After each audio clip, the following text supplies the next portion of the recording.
Hi everyone, Phoenix here. Welcome back to my nest. Tonight we are going to be making a nice vegetarian meal called spaghetti squash. Now this is a great meal if you really love pasta but you can't eat it because you have celiac disease, or maybe you're trying a keto diet, or maybe you're just trying to lessen how many carbs you have but you still really want pasta. This is a great, even I love it, and I'm a huge pasta fan. I honestly, other than a little bit of the texture, I really can't tell the difference. And to give you an idea, the spaghetti squash is more like if it was a little bit of an underdone al dente pasta versus a perfectly al dente pasta. Other than that, once you've put sauce on it, I really can't tell the difference. And I find it really good, and you guys will too. Now, if you've never used a spaghetti squash before, this is what it looks like. Big and yellow. I've already cleaned the outside of it. Yes, you are going to want to clean this. Any fruits and vegetables that grow in the ground or come up from the ground, it's going to be covered in dirt. You want to rinse it off, whether it's squash, zucchini, potatoes, carrots. Rinse them off, rinse them off, rinse them off. They're still covered in dirt. It's just not good. It's going to get into your oven. You just rinse it off. Do a quick rinse off, rub off. It'll be fine. Now, spaghetti squash, the outside is a little tough. You could get a serrated knife, cut straight through, but if you want to make it easy for you, you might see I have made on one side a line of dashes with my kitchen knife. And what you're going to do is you're going to stick this in the microwave for 2 minutes. You're not cooking it, you're softening it, specifically the outside. And what that is going to do is it's going to make it easier for you to cut through it straight down the middle. And once that's done, we'll get it ready for the oven. Okay guys, pardon the weird angle. The pantry gets more and more full as the holidays get closer, as I'm sure you guys know. Let me get that out of the way. But I want to make sure you guys could see this. My iPhone does not have zoom on the front facing camera, so I do apologize. Maybe one day I can afford a nice YouTube camera. But I want you to see that once it was done and it was cool enough to touch, go ahead and easily slice it in half. Now, while I am doing this, the oven is being preheated to 425. I've got just a nice little rice scoop. If you have a pumpkin scoop or anything that looks like this, ice cream scoop, they're going to be really easy. You just want to scrape out the seeds. If you're afraid this is going to work well enough, you could always just get a metal spoon.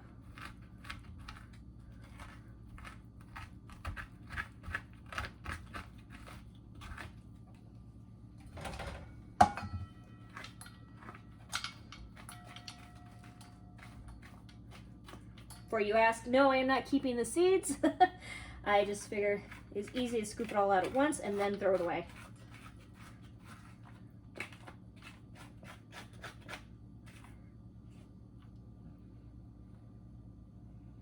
Don't think spaghetti squash seeds would be quite as tasty as pumpkin seeds would be. I could be wrong. I've never actually eaten spaghetti squash seeds.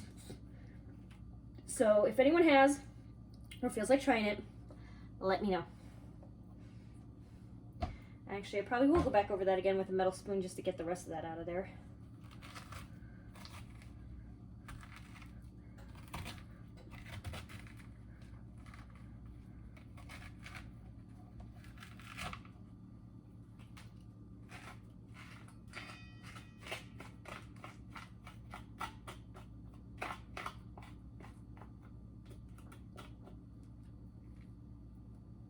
Yeah, definitely gonna have to do that.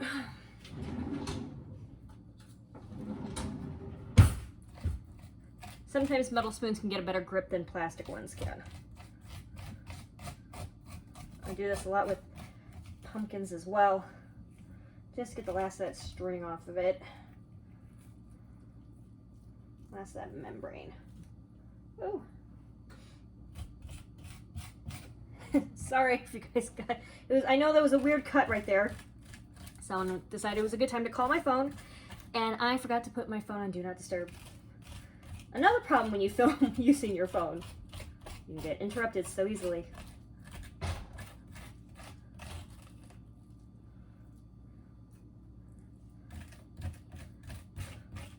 I won't know until I edit if anything got cut out, and if so, I'll make sure to put it in text below.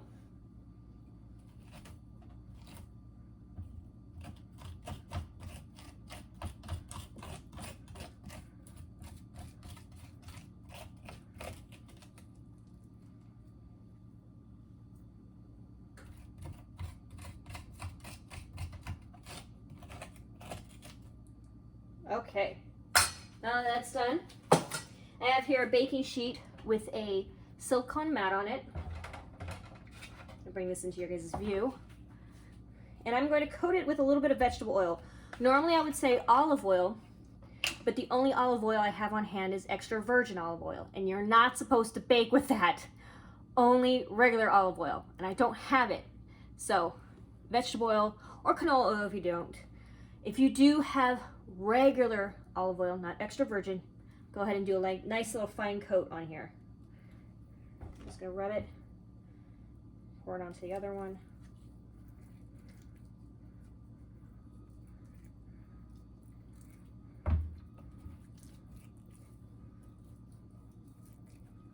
Okay, I'm gonna rinse my hands real quick.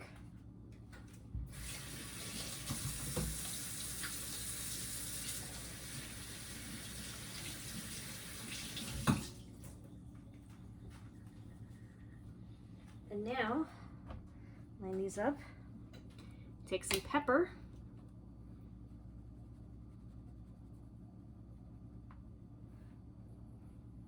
I know you may be thinking, that's a lot.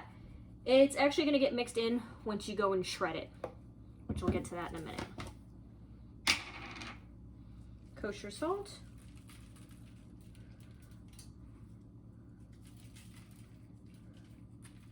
So I've said it before, I'll say it 1,000 times over.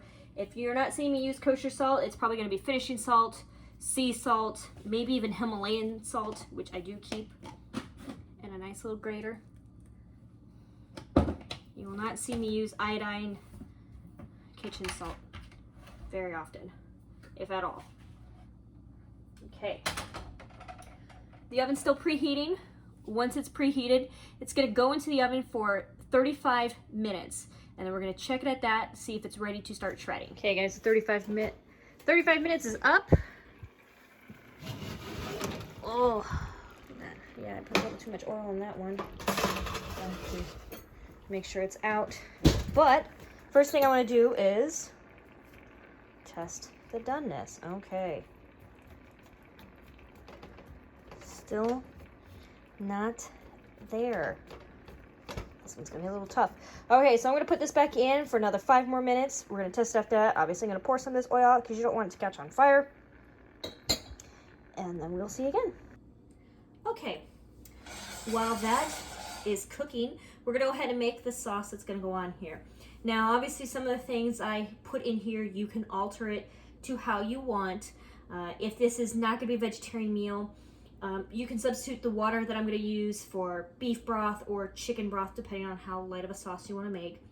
You can add wine to it if you want. I don't have any red wine, otherwise I would. And I don't have any vegetable stock, which is why I'm going to be using water to thicken this up. But what I'm going to do right now, turn it on to medium-low. I got some nice diced tomatoes.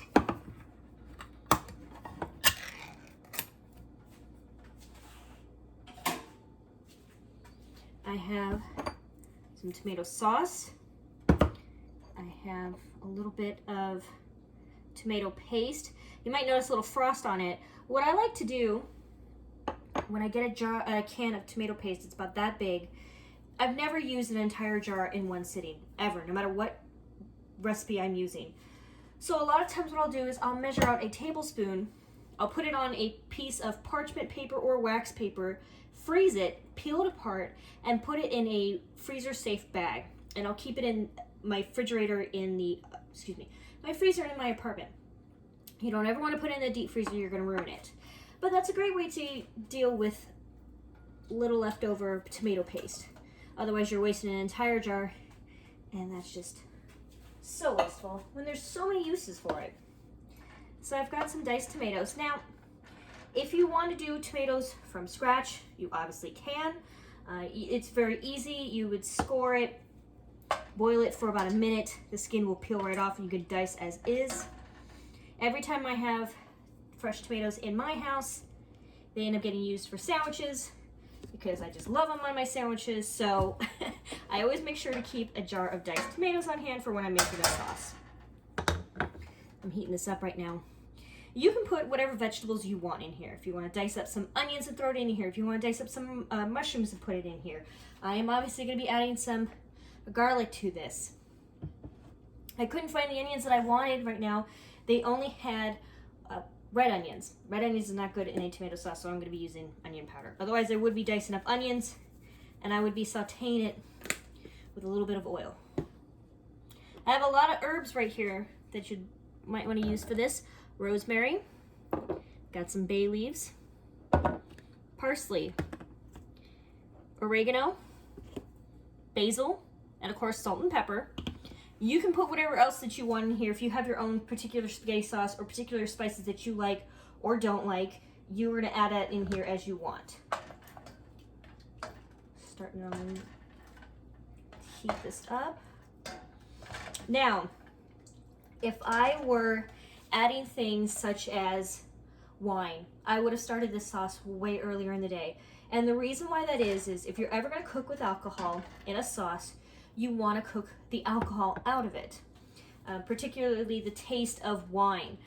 Sometimes if it's a white sauce, I like to use vermouth, especially if I'm making shrimp scampi. Some people will use Chardonnay, roughly about the same. You want just like a nice dry taste to it. For a red sauce over spaghetti, I would suggest a Cabernet, maybe a Merlot. You could use a Pinot, but I would probably stick with a Cabernet at best. That's more of a universal for a red sauce, in my opinion. Now, there is that additive, do not cook what you will not drink. I don't subscribe to that at all. If it comes to wine, red wine, I would prefer it to be a red wine that I will drink, just so I can carry the flavor from the sauce into my meal later. But you don't have to. You can always buy one of those tiny little bottles, pour that in there, let the alcohol reduce out of there, and then buy a far nicer wine to actually drink at dinner time. But the other reason why I don't subscribe to that is, as I mentioned, I cook with vermouth. I don't drink vermouth. I don't make martinis with vermouth. If I'm drinking with a vermouth, it's going to be a sweet vermouth, never a dry vermouth. So I've got this pretty cheap bottle right here. I want to say, depending on where you go, you're looking at anywhere for $3 to $6 for this thing. Obviously, it's not high end. I know people who will buy the Martini and Rossi vermouth. Since I'm not drinking, I don't care. For me, vermouth all tastes the same, and I'm going to just save my money on that. So for you, all red wine tastes the same, and you want to go buy a $4 Double Dog Dare bottle of wine, which, by the way, does taste good, even though it is $4. Don't ever crap on cheap wine. Sometimes it's really good. Sometimes it's not a headache in a bottle. You can. You can actually absolutely do that. Ooh, it's starting to smell like onions and tomatoes in here, and I love it. All right. Now, the rosemary, having the whole dry ones like that can be a bit much. If this was fresh rosemary, that'd be completely different.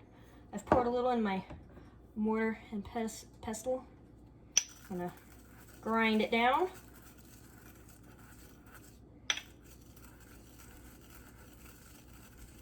Let's sprinkle that on in here. Okay.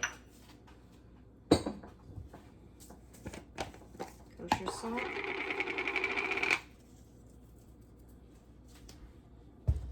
Pepper. The parsley.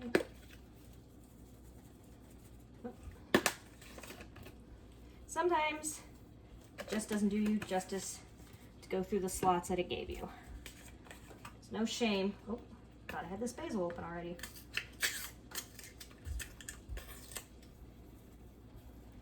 And you'll notice I'm not saying measurements. I don't measure when it comes to spices in cooking. I don't. You absolutely can. But I would not recommend it. The reason why that is a lot of the time, the spices that you want, they are just going to be not enough. A lot of recipes that I've ever tried have been under-seasoned by a lot. So I would just highly recommend you just follow your heart on that. Ooh, it smells amazing in here. Okay.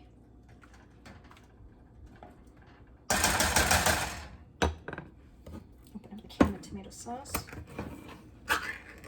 Now obviously not all sauces will have a lid like this. You can use a can opener, or there are bottle openers with a pointed end on it. I don't have one right now, and unfortunately I lost it when I moved. But get a new one. But they're great for poking holes, little triangle holes on each side of the can. And you can open up the can that way. I'm gonna take the tomato paste. Put that in there. And that's more of a thickening agent than anything else. That way you don't have to use flour or cornstarch to thicken up the sauce. You can just use tomato paste. Okay. Now we go with the garlic. Now you're thinking, why didn't they do the garlic sooner? Some people do garlic sooner. But garlic also easily burns. So you've got to be careful when you add the garlic. Otherwise you end up with a whole bunch of burnt garlic. And that will not taste good at all. Okay. A couple big scoops in there.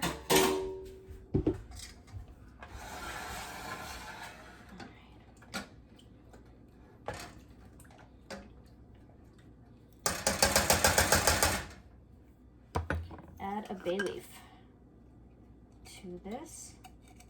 Remember, when you add a bay leaf, you have to remove it before you eat. It's not going to poison you or anything, but it's just going to be not tasty. It adds flavor, but it's a dry leaf that you're going to crunch on, and that's just not good. Okay, I'm going to put that to low. I'm going to pull out the spaghetti squash now, let it cool enough so that I can actually shred it without burning my fingers. We're going to pour the sauce on here, and we're going to stick it back in the oven. Okay, I wanted you guys to see how this is done in case you've never shredded one of these before. As you know, I still have this over here simmering. I'm gonna stir it, make sure it doesn't get too hot. Probably gonna turn it off in a minute. And I know you're thinking, hey, you mentioned water, stock, wine, and you didn't add it. Well, again, that also depends on if you need it.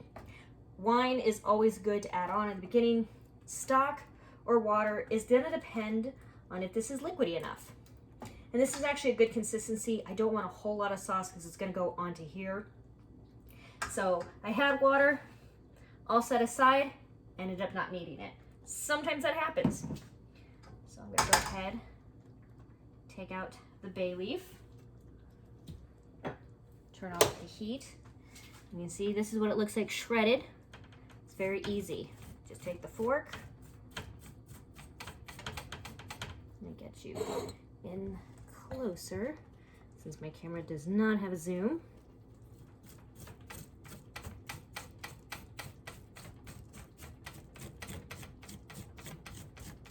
Still a little warm, but not so much that I'm burning off my fingertips. See how easily it peels apart. Really not doing much work. Right by the stem, it's still going to be tough. That's fine. You're still gonna have plenty.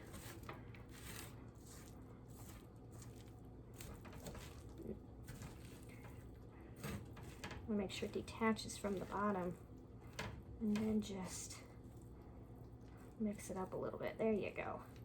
Okay.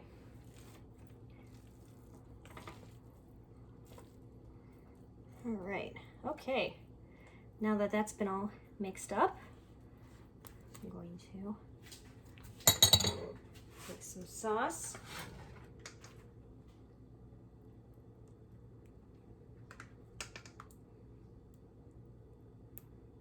Doesn't that just look beautiful?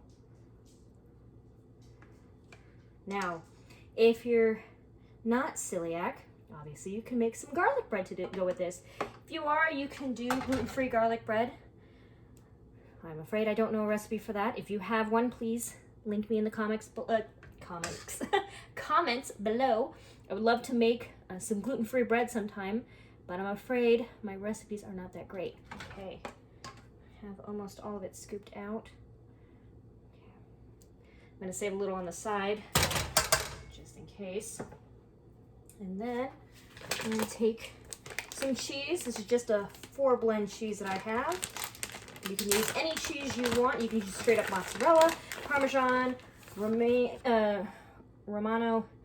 If you are vegan, you can use vegan cheese. As I said, this unfortunately was sold out in my store.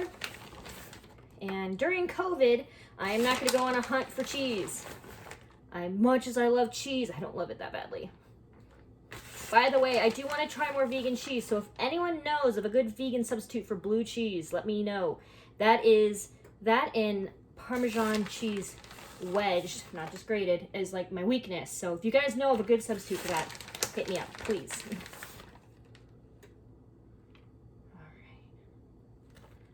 I'm just going to use this whole entire bag because it's a pretty small bag. And what's pasta without cheese? I know, you're like, you just made this healthy vegetarian meal and you just covered it with cheese. Yeah, I know. Like I said, if it was vegan cheese, that would be going the full route. Okay, we're going to take this, put it back in the oven. And it's going to go in there for another 5 to 10 minutes. You want to make sure that cheese has been melted on there beautifully. And we're going to see that when it's done. All right, the 5 minutes is up, and as you can see, it looks really beautiful.